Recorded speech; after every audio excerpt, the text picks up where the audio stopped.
Good morning Bharat, मैं हूं आपके साथ वैभव मिश्रा और बात और शुरुआत गुड मॉर्निंग भारत में जिन 6 बड़ी और अहम तस्वीरों की करेंगे अनूप, वो 6 तस्वीरें जिनका सीधा सरोकार आपसे है। सबसे पहली बड़ी खबर सैफ सर्जरी और अब इस पूरे प्रकरण में जो लगातार सवाल और ज्यादा उठ रहे हैं, तो वहीं दूसरी बड़ी खबर महाकुंभ में योगी आदित्यनाथ की कैबिनेट आज बैठक होगी।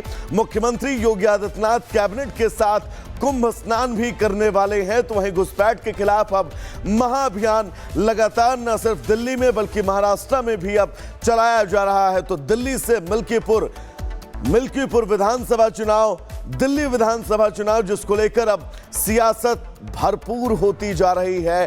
ट्रंप ने शपथ लेते ही वो तमाम ऐसे फरमान सुनाए जिसके बाद अब कई देश परेशान है। तो वहीं नया ऑपरेशन पुराना बदला, पूरी खबर क्या है विस्तार से आपको बताएंगे। ये वो 6 बड़ी तस्वीरें होंगी जिन 6 बड़ी खबरों पर हमारी नजर रहेगी। और एक बड़ी खबर इस वक्त अमेरिका से आ रही है। बड़ी खबर यह कि देर रात क्वाड देशों की बैठक हुई है। क्वाड देशों के विदेश मंत्री इस बैठक में शामिल हुए हैं। अमेरिका के विदेश मंत्री मार्को रूबियो ने बैठक की है और सबसे बड़ी बात, मार्को रूबियो ने ऑफिस के पहले दिन ही बैठक की है। तो देखिए, कल ही ट्रंप ने शपथ ली थी, अमेरिका के नए राष्ट्रपति बने, उसके बाद कल ही से एक्शन शुरू हो गया है। क्वाड देशों की बैठक हुई है कल और भारत की तरफ से विदेश मंत्री एस जयशंकर इस बैठक में शामिल हुए हैं। अमेरिकी विदेश मंत्री मार्को रूबियो ने इस बैठक को बुलाया था और ऑफिस के पहले दिन यह बैठक की गई है। इस बैठक के बीच एक और अमेरिका से इस वक्त की बड़ी खबर आपको बता दें। ऑफिस के पहले ही दिन डोनाल्ड ट्रंप ने चेतावनी दे दी है। ट्रंप ने दरअसल यही चेतावनी पुतिन को दी है, यूक्रेन पर तुरंत बातचीत करें पुतिन। ये बात ट्रंप की तरफ से कही गई और अगर चर्चा नहीं की तो और प्रतिबंध रूस के ऊपर अमेरिका आने वाले वक्त में लगाएगा। यानी कि ट्रंप ने शपथ लेते ही उन तमाम बातों का ऐलान कर दिया जिसको लेकर कहीं ना कहीं से कयास लगाए जा रहे थे। और अब बात दिल्ली के रण की करते हैं, जो आने वाले दिनों में और दिलचस्प होता जाएगा, क्योंकि अब दिल्ली के रण में बीजेपी के बड़े सियासी धुरंधर उतरने वाले हैं। जी हां, हम बात कर रहे हैं उत्तर प्रदेश के मुख्यमंत्री योगी आदित्यनाथ की, जो दिल्ली के सियासी रण में अब चुनाव प्रचार की कमान संभालने वाले हैं। और इसके बाद एक बार फिर बटोगे तो कटोगे का नारा यहां से फिर बुलंद होने वाला है। रिपोर्ट आप सबको दिखाते हैं।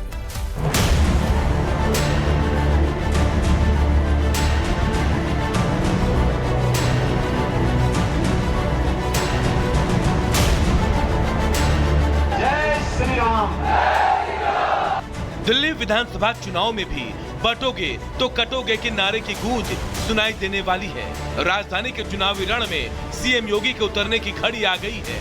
23 जनवरी से सीएम योगी दिल्ली में प्रचार अभियान की कमान संभालने वाले हैं, जिसको देखते हुए बीजेपी कार्यकर्ताओं का जोश आज दिखाई दे रहा है। दिल्ली चुनाव में सीएम योगी आदित्यनाथ ताबड़तोड़ प्रचार करने वाले हैं। सीएम योगी 4 दिनों के भीतर 14 रैलियों को संबोधित करने वाले हैं, जिसकी शुरुआत 23 जनवरी से होने वाली है। कहां-कहां प्रचार करेंगे योगी? 23 जनवरी को दिल्ली के किराड़ी, उत्तम नगर और जनकपुरी में रैलियां करेंगे।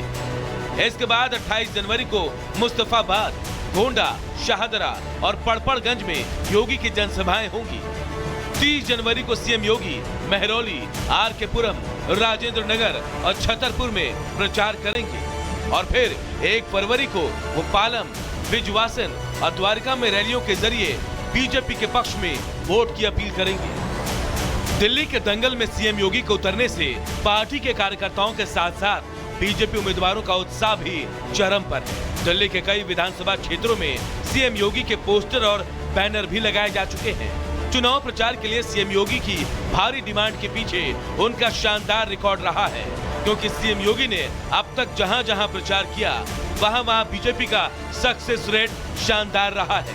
सीएम योगी के चुनाव प्रचार के दौरान बीजेपी का फोकस कुछ खास जगह और वर्ग पर रह सकता है, जिनमें पूर्वांचल और पहाड़ी वोटर्स के साथ बटोगे तो कटोगे का नारा, बांग्लादेशी घुसपैठियों और रोहिंग्या का मुद्दा भी जोर पकड़ सकता है। इसके साथ ही हिंदुत्व और राष्ट्रवाद के मुद्दे पर फोकस हो सकता है। एक और जहां सीएम योगी के आने से बीजेपी कार्यकर्ताओं का जोश आज दिख रहा है, तो वहीं सपा सांसद डिंपल यादव कह रही हैं कि दिल्ली में योगी के कैंपेन करने से कोई फर्क पड़ने वाला नहीं है। योगी आदित्यनाथ जी दिल्ली में कैंपेनिंग कर रहे हैं, क्या उसके कैंपेनिंग से कोई फर्क पड़ेगा? मैं नहीं समझती कोई फर्क पड़ने वाला है और हमें पूरी उम्मीद है कि अरविंद केजरीवाल जी भारी बहुमत के साथ दिल्ली में सरकार बनाएंगे। 2025 का दिल्ली विधानसभा चुनाव अरविंद केजरीवाल के लिए बड़ी चुनौती माना जा रहा है, क्योंकि इस बार 2015 और 2020 के विधानसभा चुनाव से एकदम अलग सियासी हालात नजर आ रहे हैं। बीजेपी को देखे तो बीते 2 दशक में सबसे मजबूत नजर आ रही है, तो वहीं इस बीच अब सीएम योगी के एंट्री से माहौल और बदलना तय माना जा रहा है।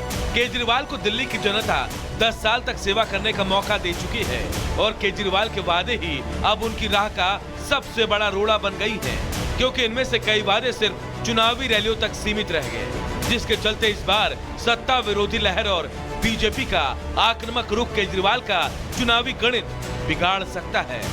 Bureau report, Republic Bharat.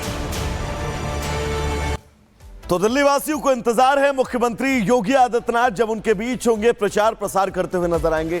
लेकिन योगी आदित्यनाथ के कार्यक्रम क्या हैं, तो सबसे पहले बात अगर 23 जनवरी की करें तो किराड़ी में उनकी सभा होगी, 28 जनवरी को मुस्तफाबाद में योगी आदित्यनाथ की सभा होगी, 30 जनवरी महरौली वो विधानसभा जहां पर योगी आदित्यनाथ सभा करते हुए नजर आएंगे, 1 फरवरी वो तारीख जब पालम में योगी आदित्यनाथ की जनसभा होगी, 23 जनवरी ही उत्तम नगर में योगी की जनसभा, 28 जनवरी को गोंडा विधानसभा में योगी आदित्यनाथ की जनसभा, जबकि 30 जनवरी को आरके पुरम, 1 फरवरी को बिजवासन में योगी आदित्यनाथ आपको दहाड़ते हुए नजर आएंगे। साथ ही अगर बात करें 23 जनवरी की है तो जनकपुर में 23 जनवरी को इनकी तीसरी सभा होगी, जबकि 28 जनवरी को शाहदरा में योगी आदित्यनाथ आपको दहाड़ते हुए नजर आएंगे, 13 जनवरी राजेंद्र नगर में योगी आदित्यनाथ की सभा और 1 फरवरी को दिल्ली के द्वारका में योगी आदित्यनाथ रैली करते हुए नजर आएंगे।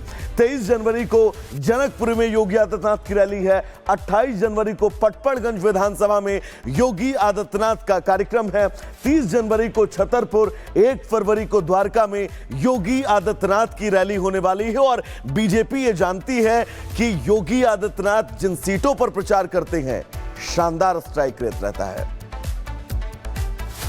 और बात महाराष्ट्र की करते हैं। महाराष्ट्र में बांग्लादेशी घुसपैठियों के खिलाफ एक्शन लगातार जारी है। इधर एक्टर सैफ अली खान पर हमला करने के आरोपी का बांग्लादेश कनेक्शन सामने आया, तो वहीं दूसरी तरफ बीजेपी नेता किरीट सोमैया ने एक बड़ा खुलासा किया, जिसके बाद महाराष्ट्र के मुख्यमंत्री देवेंद्र फडणवीस एक्शन मोड में है। उनके एक आदेश के बाद बांग्लादेशी घुसपैठियों पर जबरदस्त प्रहार होने वाला है और अब माना जा रहा है कि बांग्लादेशी घुसपैठियों की खैर नहीं है। कैसे, इस रिपोर्ट के जरिए जानिए।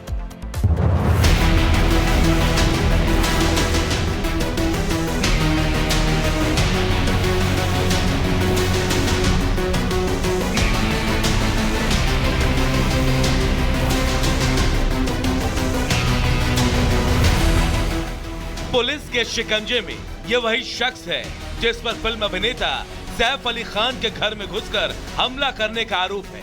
आरोपी सैफ के घर कैसे पहुंचा, ये सवाल अब भी पुलिस को परेशान कर रहा है। लेकिन उससे भी बड़ा सवाल ये है कि बांग्लादेश का रहने वाला शरीफुल बिना किसी कागज, बिना किसी कानूनी अनुमति के भारत कैसे पहुंच गया। आरोपी शरीफुल से पूछताछ में हर रोज नए खुलासे हो रहे हैं। आरोपी ने पुलिस को बताया कि वो कैसे बांग्लादेश से घुसपैठ कर भारत की सीमा में दाखिल हुआ। गिरफ्तारी के बाद पुलिस ने आरोपी के बांग्लादेशी